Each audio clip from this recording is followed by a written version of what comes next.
Hello everyone, I'm Dr. Mary White facilitating today's session. Alex, well, how long have we go back to, I think 2005, the second half of that era.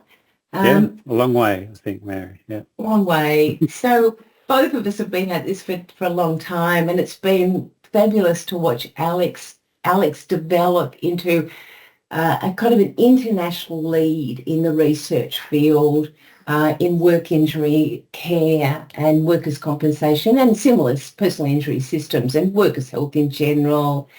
Alex is the professor of the Healthy Working Lives Research Group at Monash University, and they are an excellent research unit, a big research unit doing a lot of big data analysis, matching technically really difficult stuff with data, cross-linking schemes, and but really Alex's deep interest is in how to do better. How can we help systems to do better? And it's really in that vein that the Workers' Voice project has been developed by Alex and his team at Monash, and it's a fabulous opportunity to get an update on their work. It's a major project extending over different phases, and Alex is going to share where they are up to. And on that note, really pleased to hand over to you, Alex. Thanks, Mary. That was a lovely introduction. And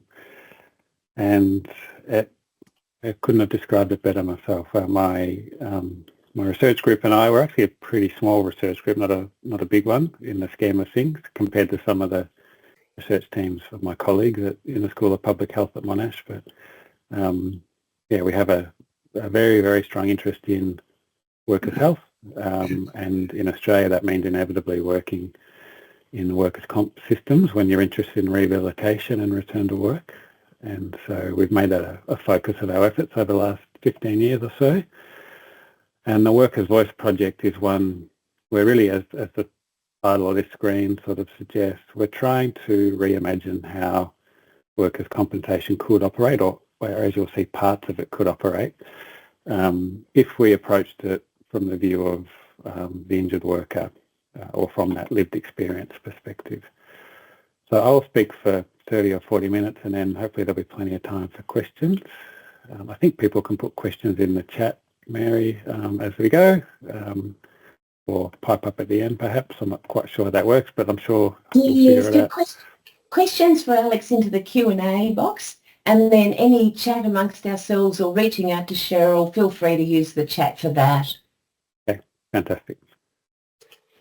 Okay, let me just move this thing forward.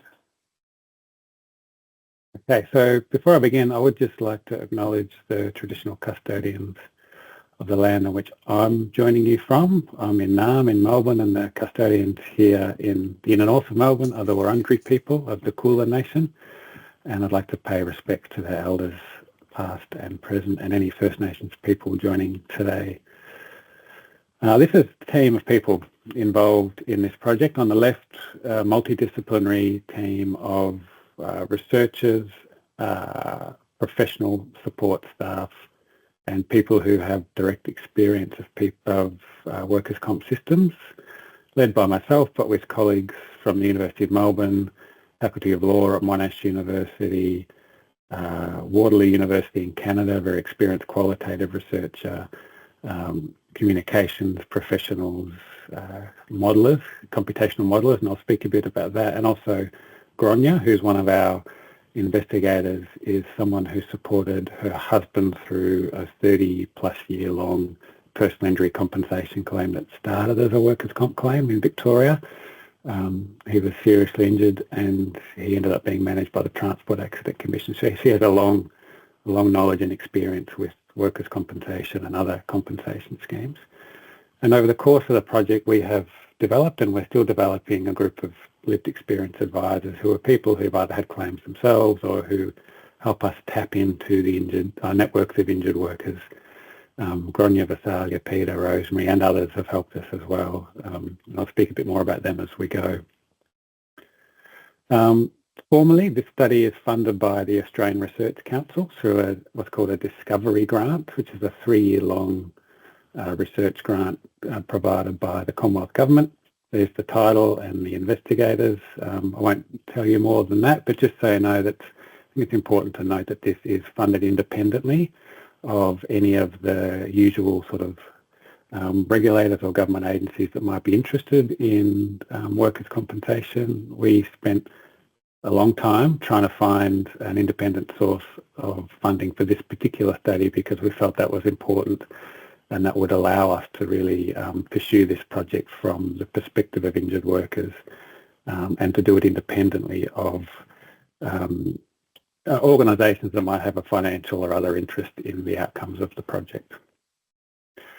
So just to talk about what we mean when we say that it's a lived experience project and the roles that injured workers have played in this study, we've worked really hard to try to embed people who've made a workers' compensation claim throughout the project.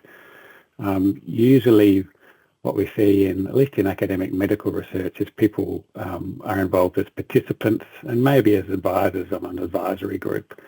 And that's something that's pretty common. Our connections, through our connections, which we've worked pretty hard to establish and grow through this project, we've had Grania, as I mentioned, she's actually a formal investigator on the ARC grant application, which we submitted years ago to the ARC and was involved in the development and design of the project.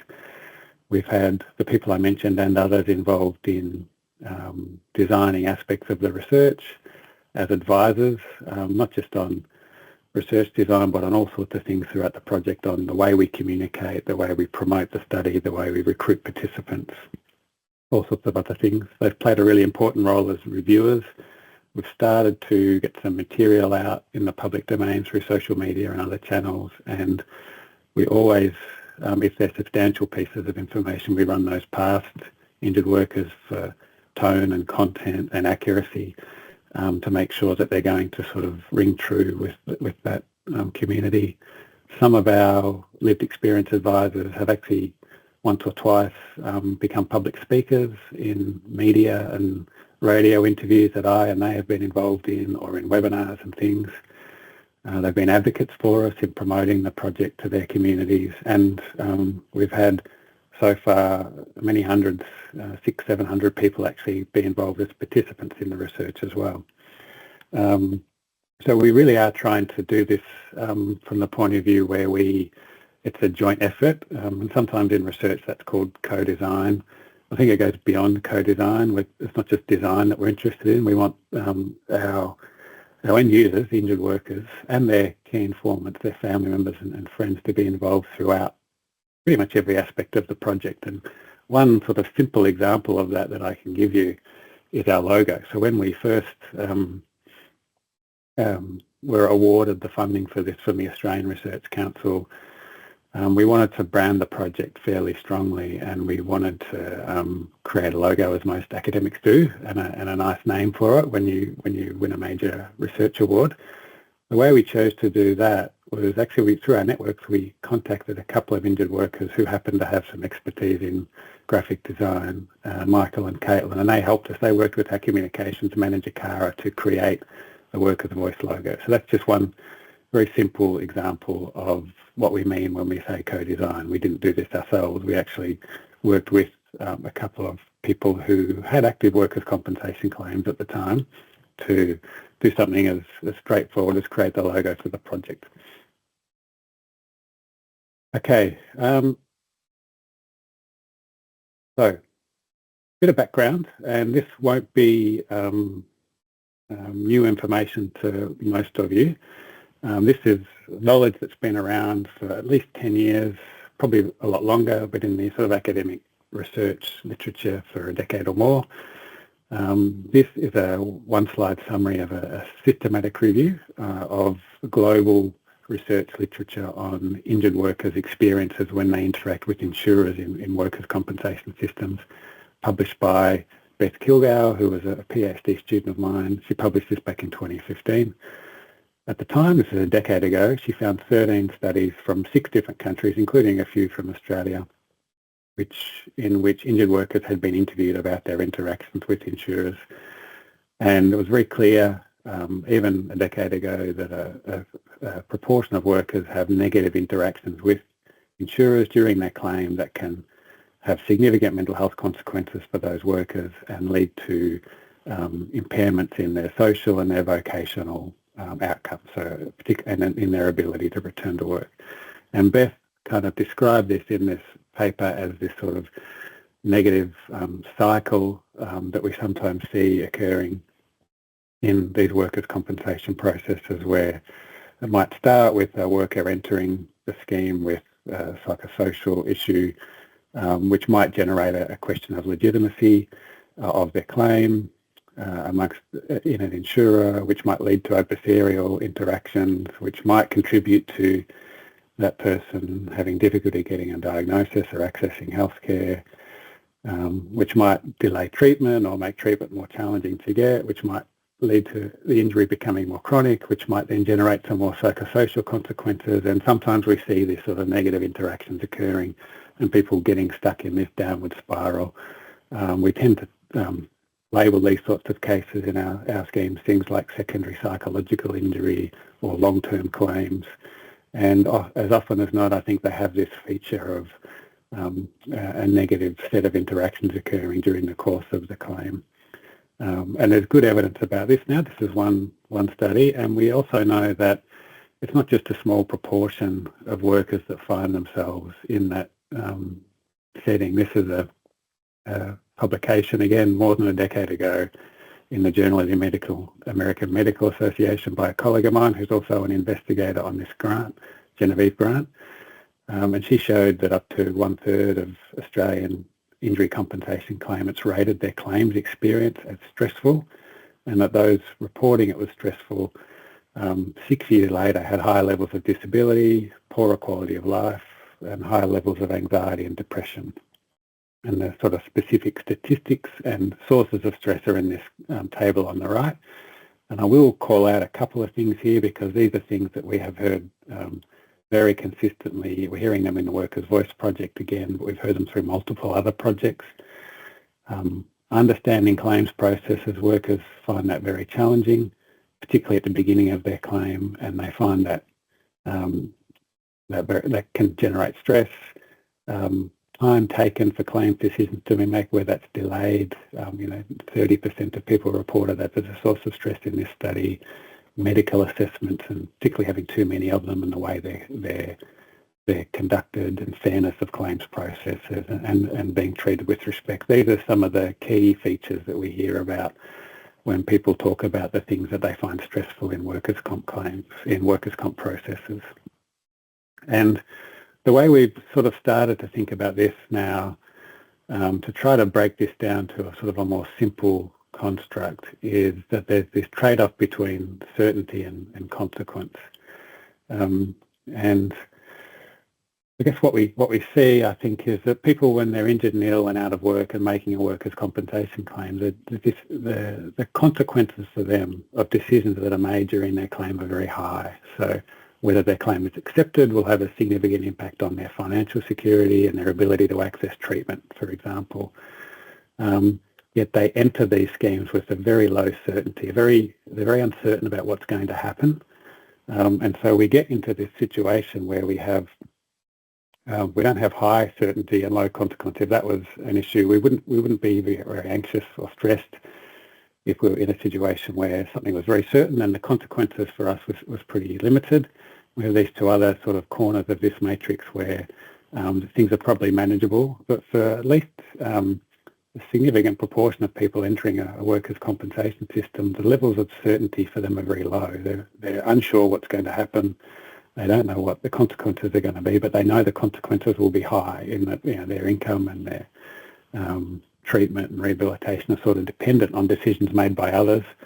And in that setting, that's just a breeding ground for stress and anxiety. And I think this is what we see in a lot of people as they get involved in workers' compensation, is this trade-off between low certainty and high consequence. And of course, some of the things that we can do to address this are pretty apparent. We can reduce the level of uncertainty for these people. And I'm not the first person to think that. It's just that we're not very good at it. We're not very good at explaining simply claims processes and what's going to happen during a workers' compensation claim to bring that certainty level down, which would probably reduce the amount of stress that a lot of people feel as they enter a workers' comp system. So this is sort of one of the key features, I think, of what we've heard over multiple previous qualitative and other studies when we ask people about their experiences in workers' compensation. And what we're trying to do in Workers' Voice is to find ways of reducing this and find ways of thinking about workers' compensation systems based on people's experiences of interacting with them that are going to reduce their stress, reduce any potential that they're harmed by the workers' comp systems or that they have a negative experience. And sort of these are the high-level aims. We really want to sort of create a vision, and it is a vision. It's not something that we're going to be able to implement, but we want to get as close to that as we can. A vision for a fairer, kinder, better workers' comp system. Okay, so we're doing this for the reasons I just described. People find workers' comp confusing and stressful. Stress affects their health and outcomes. We've got, at the moment, and in the recent past, over the last decade or two, we've had multiple examples of what I would describe as system failure. And what I mean by that is that we've had to radically reform our workers' compensation systems in order for them to remain financially sustainable. We're seeing examples of that now in New South Wales, very recently in Victoria. We've seen other jurisdictions have to go through very large legislative reforms in order to maintain their systems on a financial footing, such as South Australia in 2015 and others. And typically when we reform those systems, workers don't have a strong voice.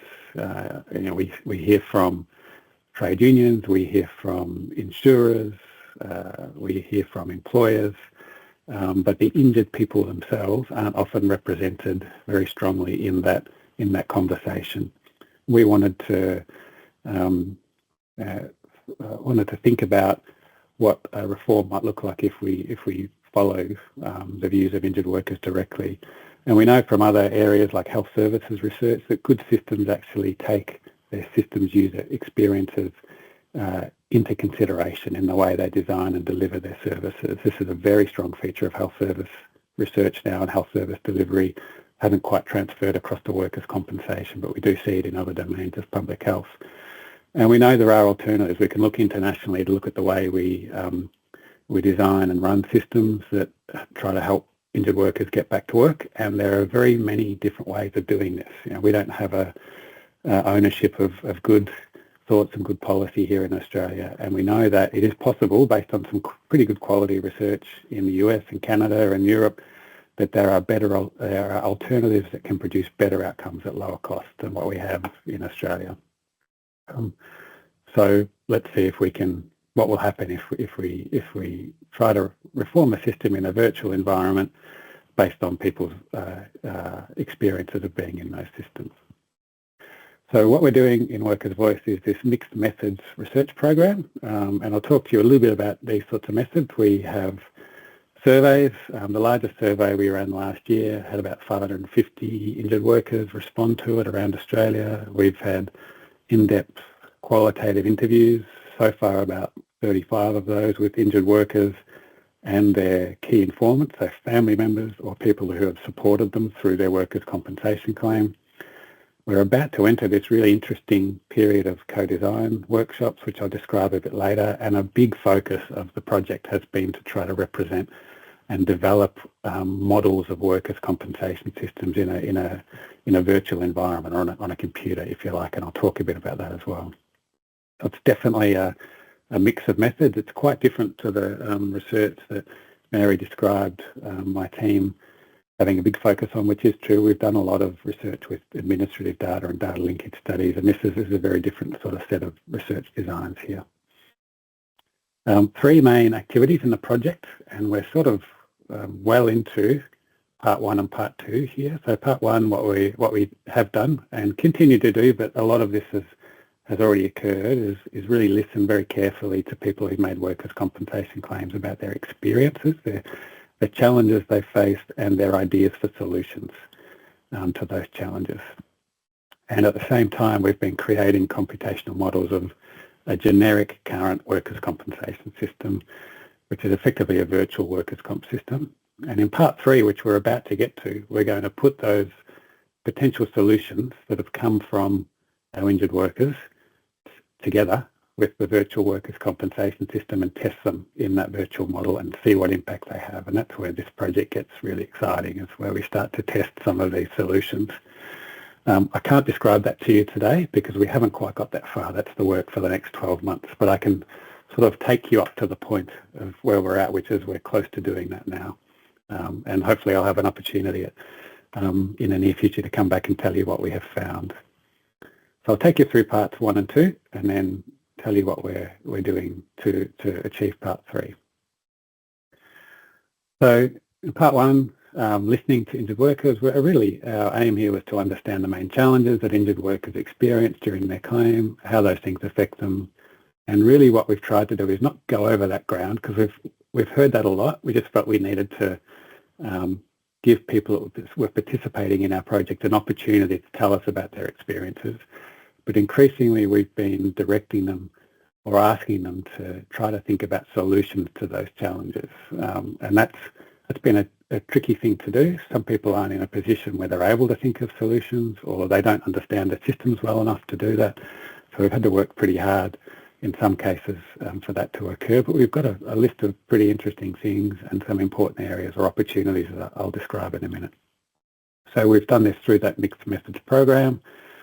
We've surveyed, I think it was 553 injured workers and another group of about 50 or so key informants. We've had in-depth interviews. We've received stories and written submissions and letters and videos via our website. We've had innumerable formal and informal discussions with our lived experience advisors and with groups of other injured workers that through support networks and support groups and presentations and discussions with those groups online, some in person but mainly online. And then we're entering this phase now where we're actually just this morning we're organising our first solutions-focused workshop, which we're hoping will occur later in July. We're planning on having 3 of those focused on some very specific topics that we've identified as particular challenges for injured workers. And then towards the end of this year, we're going to run what are called preference surveys, where we ask larger groups of injured workers to tell us their preferences about the solutions that we identify in those workshops. And we will then try to represent those preferences in the computer models that we have almost finished developing. So a lot of work's been done here, but we have some more to go in part 1. Some of the things that we have identified, I'll just give you a brief insight into some of the findings. When we ran the survey about a year ago now, a little over a year ago, of course the people that volunteered to participate are people who wanted to tell their story. And what we found was that we had recruited a group of people, most of whom reported a negative mental health impact of their involvement in workers' compensation. About 90 to 93% of the 553 people that we enrolled in this survey told us that the claims process had a negative impact on their mental health. And we also asked them about the nature of their experience in the workers' compensation system and whether it had been a negative one throughout, or if there'd been positive aspects to it, or if they found it sort of a neutral experience. And about half of those people told us that they had a persistent negative experience during their compensation claim, and the other half had a mix of things. Some of them had found it to be positive, quite a few of them were neutral. Some of them said it started really positive and then it descended into a negative one.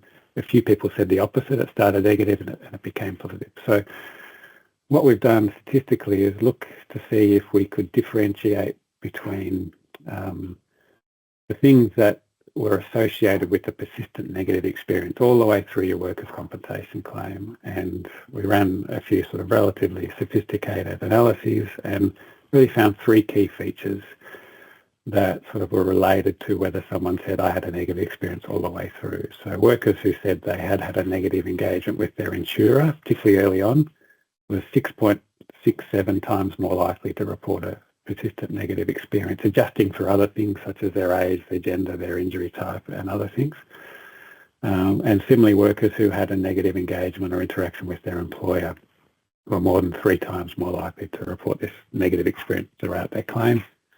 And then the other one was waiting a long time for claim approval. So workers who had waited a long time for approval were more than 4 times more likely to report a persistent experience throughout their claim.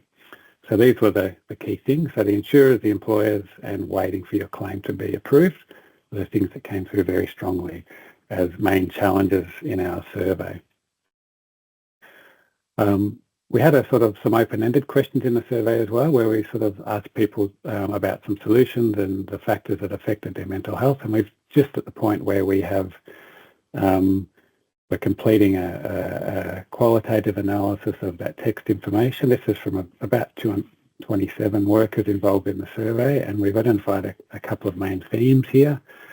That there are some claims-related sources of stress, and you can see those listed here. So similar themes to what we heard in the other survey. So impersonal contact with claims managers, difficulty speaking with your employer about return to work, wait times for claim requests and liability determination, legitimacy being questioned, financial losses. Those are the sorts of things that workers report as sources of stress for them, very similar to what we heard in that study I mentioned earlier from colleague Genevieve Grant. And then the other theme was really about the impacts on those people, so the fallouts from injury and the loss of their pre-injury circumstances, which were about reduced health-related quality of life, concerns about the future employment, future financial stability, those sorts of things, and then negative impacts on their family and their social interactions as well as being the main impacts of these things. So what we're hearing in this group is very consistent with what we've heard for over a decade in studies of injured workers.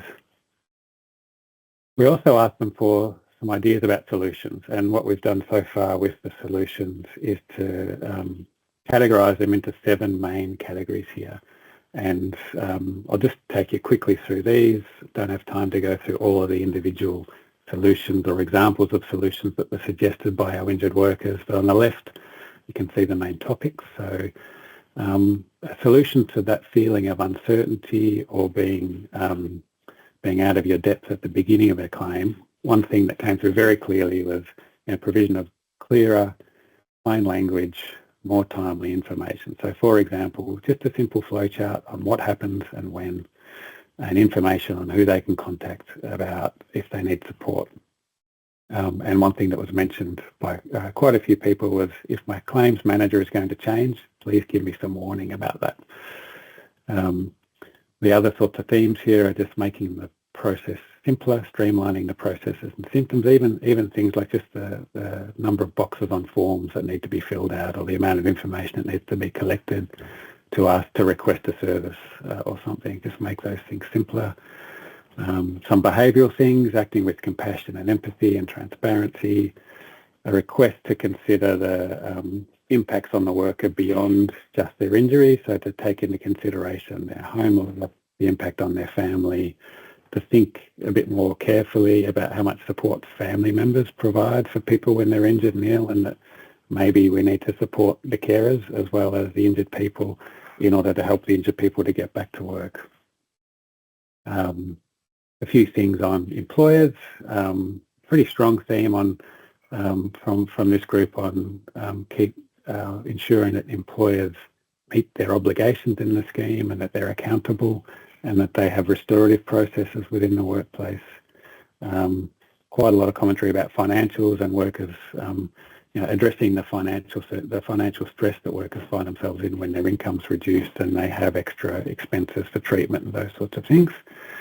And then placing a bit more emphasis and trust on the workers' preferred treating health professionals and things like reducing the number of IMEs. So there's quite a long list of concrete solutions actually were presented to us when we asked injured workers about this. And a lot of these, some of them would require changes to legislation and things, but a lot of them can be implemented in practice without requiring large reforms to schemes. So that's part 1. Part 2 is modelling. So to shift gear, again, I have to reset my brain to talk to you about computational modelling, because I will say I'm not an expert in this. The group that has been leading this for us has been a group led by my colleague Jason Thompson at the University of Melbourne. I would say I'm an an amateur with enough knowledge to be dangerous of computational modelling, and I've picked a bit up along the way. So I'm going to try to describe this to you in relatively simple terms, but if you have really challenging technical questions, I'll have to get one of my colleagues from Melbourne Uni to answer them. Really what we were aiming to do here was to create a virtual model of an Australian workers' compensation system and then to validate and test that model. So the status of this is we've actually created two different types of models. We've created what's called a system dynamics model. We've established that, and it's currently undergoing validation, and I'll talk you through that process in a minute. And we've created what's called an agent-based model. It's set up and it's being prepared for the validation. So we actually have two computational models of workers' comp systems, and they're different in important ways, which is something that I'll talk a bit about. Before I do that, I just want to talk about why we're doing this. So historically, we've thought about things like workers' compensation system as a social system. You could think of a healthcare system or an employment system or a legal system as being a social system. Historically, we've considered these things to be complicated but predictable, where the sort of relationships between different people and different parts of the system can be understood almost in a linear way. But over the last decade or so, maybe a bit longer, we've really come to understand these as complex social systems, where those interactions are complex, they're dynamic, they adapt and change over time, and they're non-linear. And that's certainly what we see in workers' compensation. If you have experience in a workers' comp system, you know, the interactions between individuals in those systems change consistently and constantly. We see feedback loops, we see unpredictable outcomes. And our conventional methods of modelling, which are sort of epidemiological methods or other sorts of similar mathematical methods, what I've sort of generally put into reductive methods here, they're not very good at predicting outcomes in these systems because they don't take into account much of that complexity. And we just need alternative methods. And over the last decade or so, there's been this real explosion in computational social science, which is creating models of social systems that reflect this sort of complexity. And that's what we're doing in the Workers' Voice project. So you might be asking yourself, what the heck is a computational systems model? Well, it's really just a virtual or a digital representation of a real-world system, and that is developed based on real-world data, and where we don't have access to real-world data, expert input. And it contains the features of a real system, but it is not a real system. So a nice analogy that one of my colleagues uses from Melbourne University is it's like a Lego set. Like this is the Lego hospital on this slide. And you can see it's got all the components of a hospital, has wards, has a medevac helicopter, has ambulances, has doctors, has patients, has an X-ray machine, all those sorts of things. And through these sort of virtual systems, we can measure the processes that occur within the system, the outputs and the outcomes of the system as well. And we can use these virtual systems, importantly, and this is what we want to do in this project, to test changes to policies and settings and processes and the impact of those without having to put them into play in the real world. So there's no harm in testing all sorts of weird and wonderful things once we've established a validated computational systems model. I will say there's lots of different types of computational systems models. We have focused on two for this project. There's what's called a system dynamics model, and the other one's called an agent-based model. And there are some differences between these. So the system dynamics model is very good at representing the groups of people and their movement or pathway through a system. So it's easiest to sort of think of this as stocks and flows, as injured workers with certain characteristics might go through one part of a system. Say that might be an injured worker with a very complex or serious injury in a workers' compensation system might get different sorts of benefits and services to an injured worker with a relatively straightforward physical injury. And you can sort of imagine how that might operate in a sort of virtual system. An agent-based model really more focuses on individuals, or what we call agents, hence the name, and the interactions between those individuals. So in this case, it might be injured workers, case managers, doctors, employers. And we define the characteristics of each of those agents, and then we measure the relationships between those and the outcomes they produce for injured workers, in this case for injured workers and for others as well. It's a bit harder to get your head around that. So I'll show you an example in a second. That there are a few steps in building a computational model that we've been going through. The first one is to describe the system that you want to replicate. And we did this through writing it down. So we've got this document that is sort of the foundational basis of these computational models, where we actually said, here's how a workers' compensation system works from the point of injury until the point of exit from the system, whether that be return to work or retirement or a lump sum being paid or something else. And that was actually quite challenging to say, because we have multiple different sorts of systems in Australia, to say, here's the step-by-step process that we tend to go through in workers' compensation. And we had to write what the rules were, write who the actors or the agents were, what the processes were, what outcomes we thought they produced, and look at the relationships between the different people or agents in those systems and write those down. So we've got this explicitly written now. And then we start creating the virtual version of that based on that description, and we find and incorporate data to help us represent the very many different parts of the system. And sometimes that's hard data. So for instance, we've lent quite heavily on all the analysis that we've been doing of the national data set of workers' comp statistics and the National Return to Work Survey and other analysis that we've been doing to inform our model. And sometimes it's soft data, and we have asked quite a few experts. Mary, I think, was one of the experts that we asked about specific aspects of how systems function, but other people who have a long history of operating in these systems as well. We've sought their opinions to make sure we're getting this right. And then we build it on a computer, we test it, we refine it, we test it, we refine it, we go through this iterative process until it's producing sensible outcomes.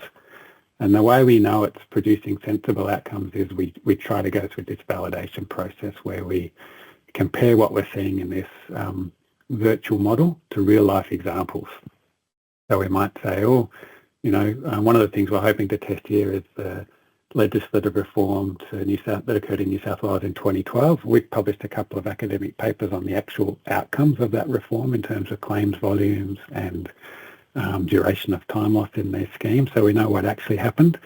We can go through and try to replicate that in our virtual workers' compensation system, and if we sort of see the same or very similar outcomes, we know we've got a system that's operating like a virtual system that's operating like a real workers' compensation system did. And that's the stage that we're at the moment. We're at the validation process of building these models.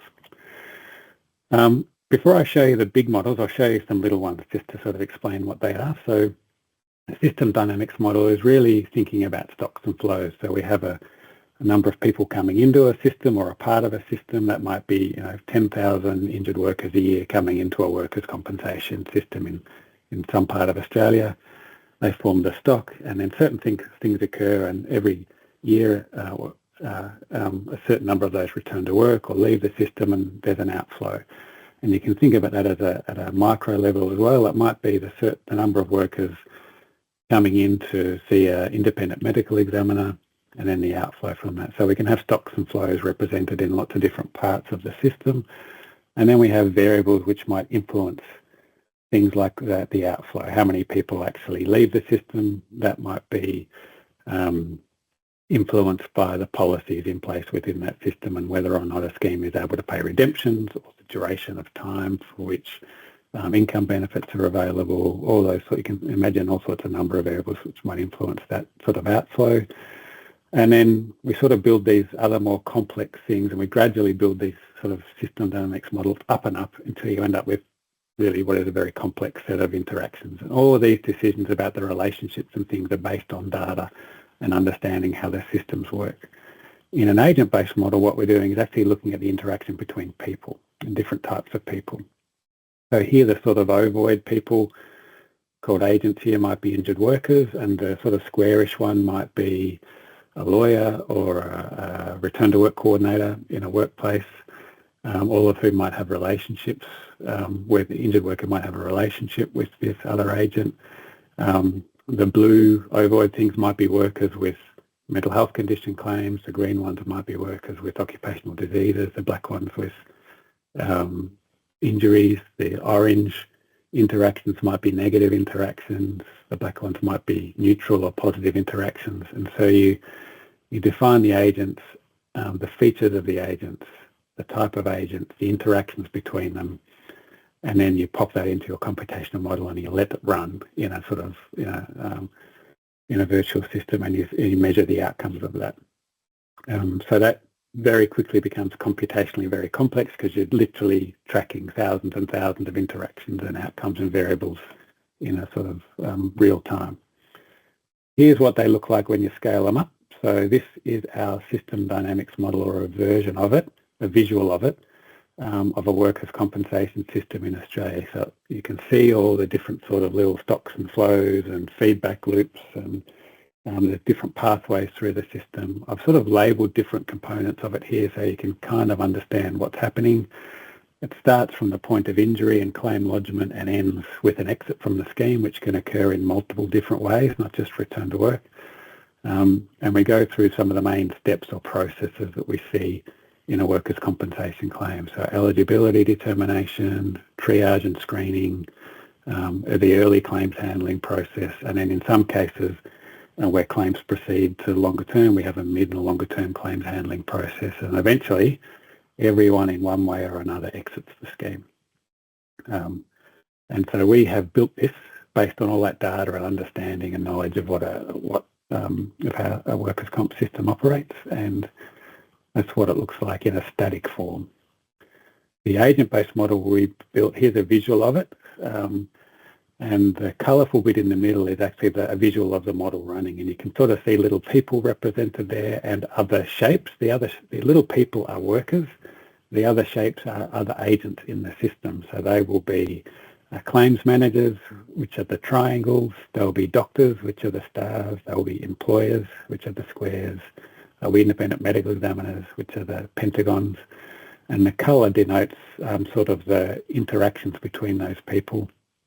Green being a positive interaction, red being a sort of hostile or a negative interaction, and yellow being neutral. On the left and under that, we've got all these variables, which are the settings that we can apply to these agents in our system and the system itself. So we can look at, for instance, if you look at the third one down, it says the probability of GP support. So that's the likelihood that if you go and see a GP, they will support your claim. They will say your injury is work-related and I'm going to help you make a workers' compensation claim. So we can adjust that setting to test that as a policy impact. And on the little set of graphs are the sort of outcomes that we can track from this system. So things like the number of approved claims, the average mental health of the workers, the average claim duration, the number of service requests that are approved, client satisfaction, some time-based variables, all sorts of other things that we can model as well. So that's just a visual representation of it. Okay, to wrap up, and I'm running way over time, so I want to wrap up quickly. We're moving on to this testing solutions phase, which is the focus of the next 12 months. And what we're going to do is take those models that I've just described and test some solutions in it. And we've got 3 areas that we've identified that have been identified as high priority for injured workers and that we're able to model in those computational models. The first one is the collection and use of medical information, which I've talked a bit about already. So that's about the role of GPs and how independent medical examinations are used. Second one is about information provision and communication during the claim. And the third one is about financial support for workers and their families, as being the top 3 areas of solutions that we're going to test over the next 6 months. And we're going to do this. This is an example of what workers have told us about collection and use of medical information. What they're saying is that they want more emphasis placed on treating doctors' reports during a claim assessment, that an option would be for us to allow GPs to determine the duration of incapacity for work, a bit like what occurs in Queensland as I understand it, rather than requiring a certificate of capacity every 2 weeks or 4 weeks, allowing that to be a decision that's made based on the GP's medical expertise and understanding of the worker's circumstance, to reduce the use of independent medical examinations, or if they can't be reduced, to make sure that they're conducted in a fairer way, a more transparent way, such as always providing workers and their treating practitioners with reports from IMEs. And there's other examples provided here as well, but these are some of the things we're going to try to test in our new models. We're going to do this by first of all running some workshops where we will develop a list of discrete solutions to those challenges. We aim to have 5 to 10 different solutions for each one of those things. And then to put those in what we call preference surveys, where we use a method called best-worst scaling to identify the preferred solutions for a large group of workers, hoping to get hundreds enrolled in those surveys. And then once we've identified the preferred solutions, we'll pop them into those models, apply them, test them, and see what impacts they have on things like claim duration, mental health, physical health, claim costs, time to make decisions, all of those other sorts of things that we can soon test in our models. That's it from me. Here's our study website and some contacts if you want to get in touch.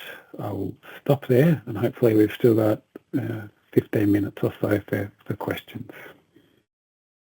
Thank you. Thanks for the clap, whoever's put that in. And the other one. There you go, Alex. Thanks, Alex. Fantastic presentation. I think I've got a bit of a headache looking at your systems dynamic model. It's probably what it's like for a worker when they first enter the system, or what it feels like for them. Well, encourage everyone to type in any questions into the Q&A box.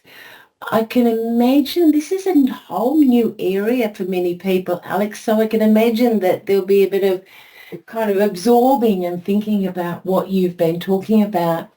If I could ask about the practical stuff, to start off with a question, what would you say are the key learnings you've had so far from hearing from workers? I guess I would put that into... It's a great question, Mary. So we've learnt a lot about what parts of the systems they find challenging, I think. And largely, as I mentioned, that kind of replicates what we had already heard through other projects. But I think in this project, we've been able to get to a level of detail that I certainly hadn't heard before. And I think that's because we've been asking them to think about solutions as well as problems. So we've had a very explicit focus on, don't just tell them what your challenge was. Don't just tell us what your challenge was or your negative experience, although we're very happy to hear that. We want to know how you think that could have been different, or how we could solve that. And so some workers have found that a pretty difficult thing to address, but we've had plenty of cases where they've come up with really good, sometimes quite simple, sometimes very complex and longer term solutions to that. So I think maybe a learning from that is that there's a lot to be learnt from people with who've had a workers' comp claim, and we should be asking them about potential solutions, because even just in what I showed you there was sort of a subset of the very, very many things that they have suggested to us might be helpful. So that's been a good learning. So we've probably got to a level of detail and level of understanding that I didn't have before. Others may have had it, and then we've, when asking them for solutions, we've really heard quite a lot. And just their I guess the other big learning for me is their willingness to be involved in this has been amazing. We've had just such a positive response to it amongst the, for want of a better term, the injured worker community. Lots of people coming forward wanting to get involved in all sorts of ways. And so I guess my other learning for that is, we've been open to that. We've tried to embrace that and get them involved as much as we can. And I think there's a lot in that for people who are operating these systems. I think if you ask, you will get a positive response. And often we're a bit worried about asking, I think. And it is hard work. Like I've had to relearn a lot of my sort of old school research thinking in order to embrace very diverse views from people who don't have any research training and engage them in this project. It's actually been pretty challenging for me to sort of let go of control of a research project. And I think if you're willing to do that, there's a lot to be gained from it. It makes a lot of sense if you're an organisation feeling a bit under siege. It's a bit hard to go out to the community and say, we want to engage and work with you, because it's like often they're being thrust. There's many sort of negative views thrust to an organisation. And so it takes a leap, doesn't it, to sort of go to that next level and say, okay, we are open to hearing, we're open to criticism, to, feedback, all sorts. It's a big step for many organisations. So it's interesting to hear you talk about it personally and the step it's just been personally. Yeah, I think it is a big step, and it can be challenging to do. And if you do it, you really have to be willing to follow through, I think, and not just pay lip service to the views that you're hearing, but actually take them seriously. And I hope that we're doing that in this project. We've got a lot more to do because we're really just starting to feed information back from what we've heard, and the next year or so will be really important for us in giving back some of the things that we've learnt from the injured workers and allowing them to see what we have done with it, with their input. So, yeah. Alex, I know it'll all depend on many things, but what's your sort of expected time frame going forward? What should people in the audience sort of look out for over the next year or two? So there's probably two main things. One is we're sort of beginning to publish a lot of the data and information that we've collected to this point. So some of that I presented just now. So there'll be a series of findings coming out, not just on the challenges, but also on the solutions. And we'll get out and talk about that as well. We're not sort of taking the usual, research approach where we wait until we've published it in a peer-reviewed journal to present it. We want this to be available to people as soon as we're confident enough in talking about it. So that'll be a big focus for us. And then we're about to enter this phase between now and the end of the year where we really start identifying these potential solutions and testing them in those models. We may not get to talking about those this year because that's a fair bit of work to get that happening. But certainly early next year, we want to be telling people what we've found.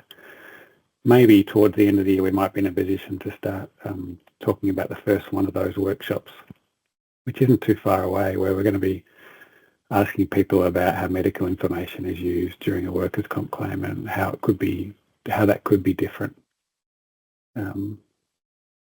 I'd also ask people if they see us sort of promoting the study to help support it and promulgate it amongst their communities so that we can get as many people involved in these preference surveys that I described as possible. Excellent. I don't think we're going to have questions from the audience, but there was a question earlier from George. I'm not sure if you're still there, George. You were asking about a specific slide, I think. Do we mean persistent negative experience of the scheme with the... So, hi, George. So did you still want to ask that question? Maybe you could go on audio, or was there a particular slide you were asking it in relation to? So, Alex, the specific words, audio is blocked for us. We mean persistent negative experience? You go. Sorry, I can see a few questions in the Q&A, Mary. Thank you. I've missed those. Yep. The two from George, one from Sophie, and two from Anonymous. So I think George asked first. So if you want me to... Yeah, go for it. Yeah, please. So George's question was, what advice would you give workers' comp insurers in supporting lived experience in their service design? Where could be a good start? Great question, George. We actually asked all the regulators to answer that question in a survey as part of this project that we ran. I haven't talked about it today, but we did reach out to every workers' comp regulator in the country and asked them a series of questions about their engagement with injured workers in things like the governance of their scheme or their organisation, whether they seek input when they're making service decisions or policy decisions, if they have budget to engage with injured workers to get their support. We got some jurisdictions responded to that with openly, I guess I would say, in the spirit in which our questions were intended, and others chose not to participate in that particular project. So that was a bit disappointing. So I think there still is a bit of reluctance or resistance to this idea that we should embrace workers' voices in many aspects of our schemes in some states in Australia. So my advice would be open yourselves up to it, but be willing to follow through and resource it properly. I hope that sort of answers your question. I'll just keep going. Please go. Mary, Yeah, go, Alex. Yep. They're flowing in. Sophie asked a question, did we interview people with positive experiences? Yes, we did. We actually went out of our way to try to identify people with positive experiences. I mean, when you go out, the way we set the interviews up is we went out with the big survey first to try to get, we've got a group of nearly 600 people, 550 people do the survey, and we asked them all if they'd be willing to be interviewed. About half of them said they would, and as part of the survey we asked them about the nature of their experiences. Unfortunately, not many of them told us they had a positive experience, but those that did, we followed up for interviews. So we did interview people with positive experiences, and some of those are now working with us in these workshops that I've described, where we don't just want to hear from people who've had a negative claim. We want to hear from people who can say positive things as well. What can we learn from that? I think they have an equal amount to offer us as people whose experiences have been negative. Because we want to accentuate the positive as much as address some of the negative things that we're observing. So we're trying to get a mix of views. A question about, is it a review of Victoria's system or will the benefits reach other states? Well, we just happen to be based in Victoria. This is designed as a national project. The participants in all of our research and lived experience advisors and everyone else, then the team is from all over the country. The workers' comp system that we have designed is not modelled specifically on Victoria. It's actually sort of one of the challenges of this project has been determining what sort of workers' compensation system we wanted to represent in the computational model. So we've kind of gone for a mix of one that is what we might call a short tail scheme, which is sort of increasingly common in Australia. Looks more like what we'd see in New South Wales and Victoria than in some other jurisdictions, but it's not designed to be a specific state. And we can adjust it so that it does represent more closely a specific state if we choose to. That sort of answers the question about did we take the best of all the workers' comp systems. We didn't take the best, we just took an average, I guess, of as many of them as we could, but there's so much variation in the way systems are designed in Australia that it's hard to represent them all in one model. So it's a generic workers' comp system that has a lot of the settings. And we've built into it features where we can change it relatively easily to more accurately or more closely represent some systems as well. So, for instance, if we wanted it to more closely represent Victoria, we could put in place pretty easily a 10-day excess period before claims can be accepted for time loss. That's a relatively straightforward thing for us to do if we chose to do that now. Do the models consider KPIs given to insurance agents? Really good question. Well, first of all, I would love to know all of the KPIs given to insurance agents. It'd be good to have transparency around that as well. So I don't pretend to know all of them. I know some of them. They may not. Our models probably don't represent all of the things that are embedded in a sort of financial contract between a regulator and an insurer, because I don't think those things are publicly available. But it's certainly possible for us to look at things like return to work rates or continuance rates at 13 weeks post-claim or 26 weeks post-claim. Certainly possible for us to measure things like client experience or satisfaction with claims processes. We've tried to build the outcomes from the models so that they do represent the things that we typically see used to measure the performance of a workers' compensation system. So I hope that answers your question, Dominic. And we hope the models will be used by regulators and insurers beyond this project as well. I mean, we're building them not just for this project, but so that we can test all sorts of other potential policy interventions too, if there's an appetite for that. Quite a few other questions.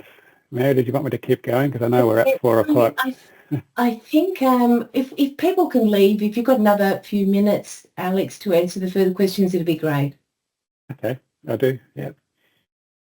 I think I've missed a couple. I'll go back. Maybe did I mention where we were sourcing the data set to validate your model? Yeah, so we haven't just used one data set, we've used multiple sources of information and data, which is because there is no one data set that would allow us to validate a model. So we've used things such as the national data set of workers' comp statistics, and really what we've used is our publications from that over many years. We've probably published 30 or 40 papers from that, and the information that's available on Safe Work Australia's website around that. Similarly, the National Return to Work Survey, which tells us a fair bit about what's going on in return to work and in interactions between those agents or people in the systems. There's a lot of good, valuable information in there. We have used other sources of information where we have access to it, like other studies that we have run where we have the data, like cohort studies, where we've enrolled groups of injured workers and followed them over time through their claims processes, qualitative studies. We've taken, sometimes there just isn't a variable available that represents one of the things that we want to represent in, actually that's pretty common, that there isn't a variable that we can find in a data set that allows us to use it in a model. So in that case, we've asked people who understand how these systems operate, and kind of tried to come up with some sort of expert consensus about what's reasonable. So we have to make some assumptions. So the short answer is there's no one data source. There's lots of different data sources that have gone into it. Anything happening in New Zealand? Not that I'm aware of, but we'd be happy to talk to people from the ACC if they want us to help them out. How are the computational models validated or tweaked for different schemes? I think I sort of answered that a little bit before, in that we've tried to set them up in a way that allows us to change the model to a certain extent so that it more closely represents a specific state scheme than another. And a simple way for that, a simple way to think of it is one of the things we have to define in each of these models is how many injured workers are coming into the scheme. And so we can have, 50,000 like a bigger state or 10,000 like a smaller one, and the features of those workers. We might, and so, we can adjust that based on what we know is the inflow into a particular state scheme, for instance. Or we can adjust things like the time it takes for a claims decision to be made on average, or as a sort of gradient as well. We can adjust things such as how long income support or wage replacement benefits are available. We can set a hard end to that like we have in some states, like in South Australia, or we can allow people to filter through to long-term wage replacement if they're really seriously ill, like we see in some other states where we have, whole person impairment ratings that might get you through to a much longer term claim. So there are ways in which we can adjust this sort of generic model so that it represents more state schemes more closely, but we're not doing that in this study, but we can do it. We've set them up in a way that allows us to do it. Alex, might be a good time to bring the meeting to an end. Yeah, I could, as you can tell, I could talk about this for ages, Mary. So it's nice that there's so many questions. It's fabulous. And I think we should take that as let's do this again next year. That'd be great. Yeah, I think in 12 months' time we'll have a lot more to say about what we've found, and love to come back and talk again. Fabulous. And I think there's a lot of claps coming out through the audience, so many people are appreciative. Thank you, Alex, for the presentation, but more particularly, thank you for all the work you do, the evidence that really your unit has done amazing amounts of research. And if the people who are not familiar with Alex and his team's work, they've really been major contributors to the field, big data, big research, and so really important work. And this is a fantastic project. Thanks, Alex, for today and all of your work. Thanks, Mary. Appreciate the opportunity, and people can reach out if they want more. Happy to talk about it. Thanks everyone for joining in. Thanks, Shez, for organising. Bye everyone.